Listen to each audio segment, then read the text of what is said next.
Here's where it gets really interesting. Okay. Once you start anticipating self-interest on an individual level, you start seeing how it corrupts the larger systems we operate in. Oh, for sure. That is the core of the third shift, the realization that fairness is a myth. Yeah. The idea that the world is fair or that it should be fair is a lie we tell children to keep them well-behaved. It is a massive paradigm shift. We are all heavily conditioned to believe in a meritocracy. Work hard, get rewarded. Exactly. You put your head down, you do good work, and the universe will eventually reward you. But this framework argues that the system does not reward hard work or merit. What does it reward? It rewards leverage, it rewards timing, and it rewards strategic relationships. Think about it. How many times have you seen someone get promoted over a far more qualified colleague simply because they happen to play golf with the regional director? Happens all the time. And the immediate visceral instincts is to get angry, to say, that's not fair, that shouldn't happen. And that indignation is exactly what the source material warns against. Why is that? They share a brilliant insight from Machiavelli.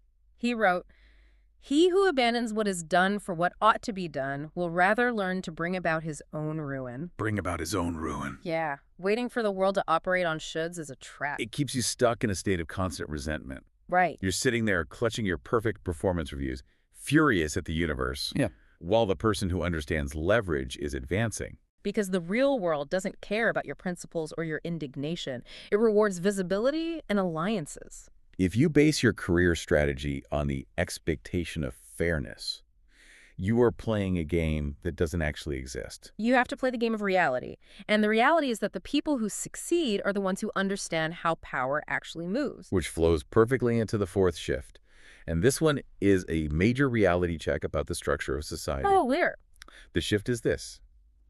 The rules do not apply to everyone. Ah, yes. We are taught that rules are universal.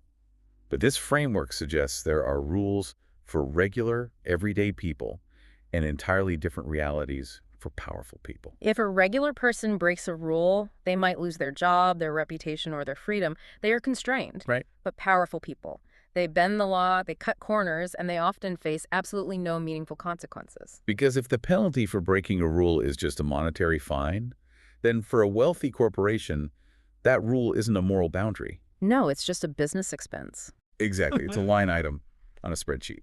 Machiavelli observed this dynamic closely centuries ago.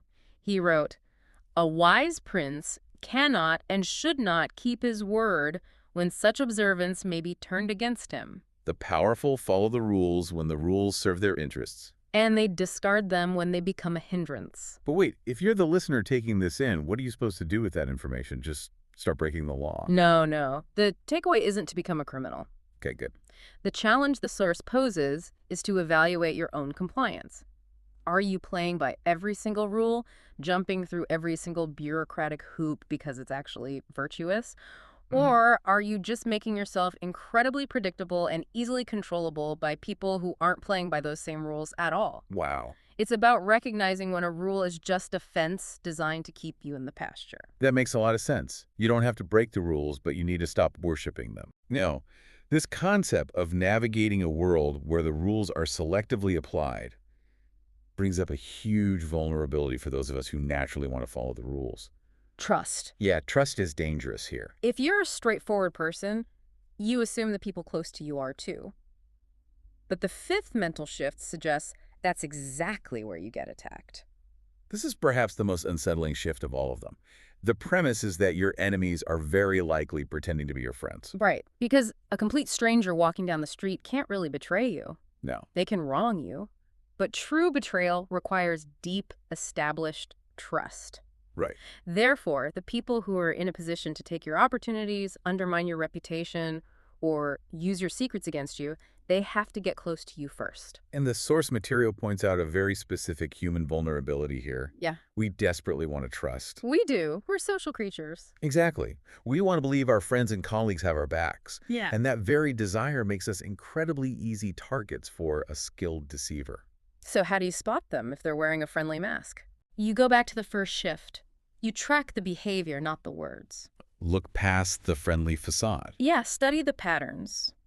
When you land a major new client, does your friend genuinely celebrate your win, or do you catch a micro expression of resentment? Oh, that's subtle. Does a colleague you trust somehow always manage to let slip a piece of information that makes you look slightly incompetent in front of leadership? And then immediately claim it was an accident. Exactly. Oh my gosh, I'm so sorry. I totally forgot that was supposed to be a secret. We've all encountered that person. We have. The framework asserts that proximity is danger. Proximity is danger. The closer someone is to you, the more data they have gathered on your weaknesses, and the more ammunition they have to destroy you when their self-interest eventually demands it. And speaking of ammunition, that leads us right into the sixth shift, which tackles the danger of vulnerability. This one is controversial. It creates a massive amount of friction with modern cultural advice. Mm. Everywhere you look today, podcasts, leadership books, TED Talks, we are told that vulnerability is a superpower. We are told that sharing your deepest insecurities is brave and builds genuine connection. Yeah, and if we connect this to the bigger picture, the Machiavellian framework views that modern advice as absolute poison. Poison. It argues the exact and complete opposite.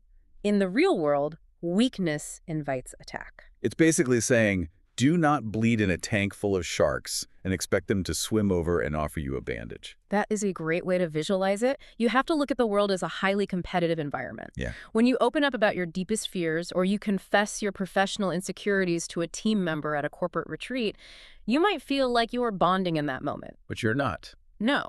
What the source suggests is that you are actually handing them a detailed, annotated map of exactly where and how to hurt you later.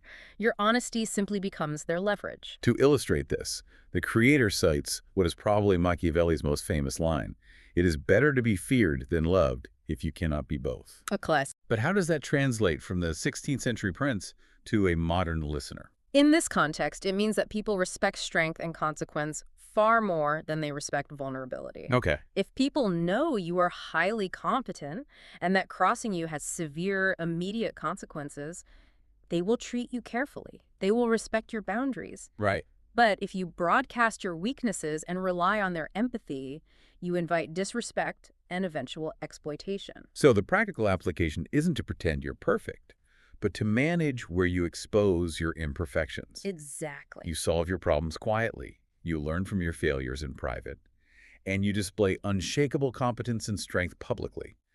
Keep your struggles behind closed doors. Precisely. Which brings us to the final unifying concept of this entire philosophy. Yes, shift number 7. Right. This is the ultimate reality check that ties everything we've discussed today together. Yeah. The shift is simply acknowledging this fact. You are in a game, whether you choose to play it or not. And this raises an important question, doesn't it? What's that? Think about your own career. How many times have you heard a colleague say, or maybe you've proudly said it yourself, "I don't play office politics. I just keep my head down, do my job well, and let my results speak for themselves." Oh, I hear that all the time. People wear it like a badge of honor. They do. But this video ruthlessly dismantles that exact mindset. Opting out of the game doesn't make you morally superior. No. It doesn't elevate you above the fray. It simply demotes you from being a strategic player to being a pawn on someone else's board. Because while you were sitting there in your cubicle, waiting for merit and fairness to magically descend from the heavens and recognize your hard work. Other people are actively networking with decision makers. Exactly. They are positioning themselves for the next opportunity, and they are very likely taking credit for the environment you helped create. Yep. They're playing the game. If you refuse to play, you aren't taking a moral stand. You are just choosing to lose.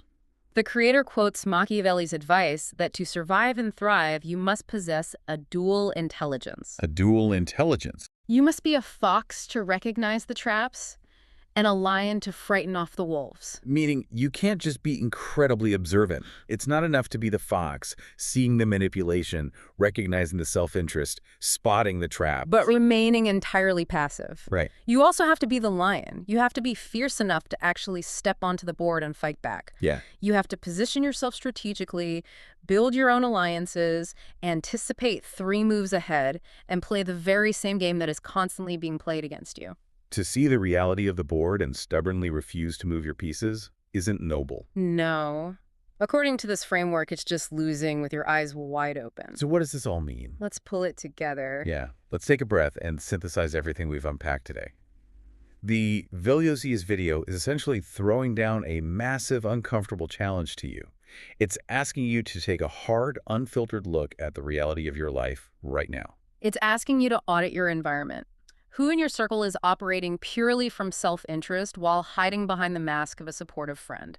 Right. Where in your career are you holding yourself back because you are stubbornly expecting a level of fairness that simply does not exist? And perhaps most importantly, what game are you currently standing in the middle of right now that you're refusing to play? Yeah. But as we bring this deep dive to a close, we have to circle back to the warning issued at the very beginning. The cost of this clarity.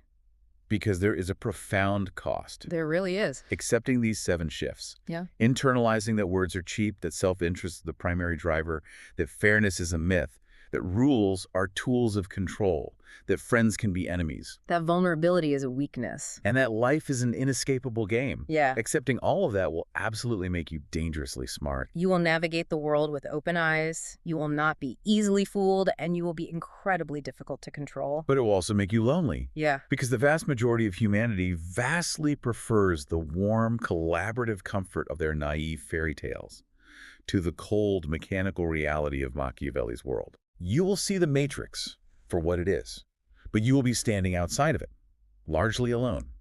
It is a heavy, heavy framework to view the world through. It really is. It trades the comfort of trust for the security of leverage. And with that in mind, we want to leave you with one final, brand new, provocative thought to mull over as you go about the rest of your day. We spent this entire time talking about how this philosophy applies to you as an individual navigating a complex world. Right. But I want you to zoom out for a second. Think about the macro level. If every single person on Earth actually adopted these 7 Machiavellian shifts, Oh, wow. if literally everyone operated solely on ruthless self-interest, if everyone hid all of their vulnerabilities, if everyone assumed their friends were enemies in disguise, and everyone played the game with absolute cold strategy, Would human society be able to function at all? Or would human connection simply collapse into an exhausting, unwinnable stalemate where true trust goes entirely extinct? exactly. Does the whole system actually require a certain percentage of people to remain wonderfully, stubbornly naive just to keep the gears turning? That's a great point. Something to think about the next time someone promises you the world. Thanks for joining us on this deep dive. Stay curious, stay sharp, and we'll catch you on the next one.